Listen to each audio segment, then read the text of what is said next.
નમસ્કાર ખેડૂત મિત્રો, હું ઓસ્ટિન સીડમાંથી રાહુલ પટેલ આપનું હાર્દિક સ્વાગત કરું છું. આજે આપણે જોઈએ છીએ જે અમારી વાડી અત્યારે મરચાંની પહેલી વીણી છે કમ્પ્લીટ થઈ ગઈ છે.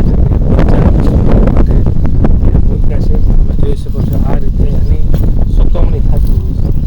અને અમારા રોહિતભાઈ છે, રોહિતભાઈ અત્યારે મરચાંનું વીણું કરે છે કે જેની અંદર ફોરવર્ડ મરચાં જે કહેવાય એ ફોરવર્ડ મરચાં અલગ રાખે છે અને સૂકા જે સારી ક્વોલિટી છે એ અલગ રાખે છે. તમે દિનેશભાઈને પણ જોઈ શકો છો કે ફોરવર્ડ મરચાં અને સૂકા મરચાંમાં જે સારી ક્વોલિટી હોય એનું અલગ અલગ કરે છે, જેને દહીંનું કહેવાય છે.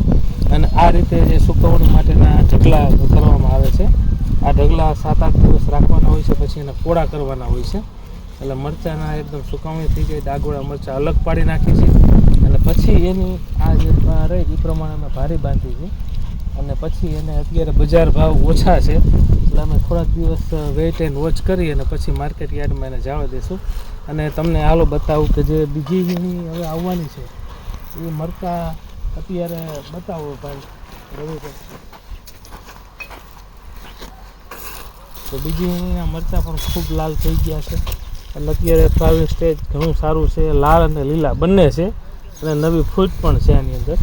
તો તમે ખેડૂત મિત્રો જોઈ શકો છો ભાવ છે, મરચાંનું ઉત્પાદન સારું મળશે.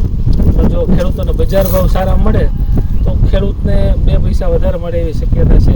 એટલે હાલ આ બજારમાં અત્યારે ભાવ વ્યાજબી ઓછા છે એટલે બજાર વધે ત્યાં વેચવાનો અમારો પ્લાન છે. અને અત્યારે તમે મરચાંની ફ્રૂટ કલર અને બધું જોઈ શકો છો, ખૂબ સારા પ્રમાણમાં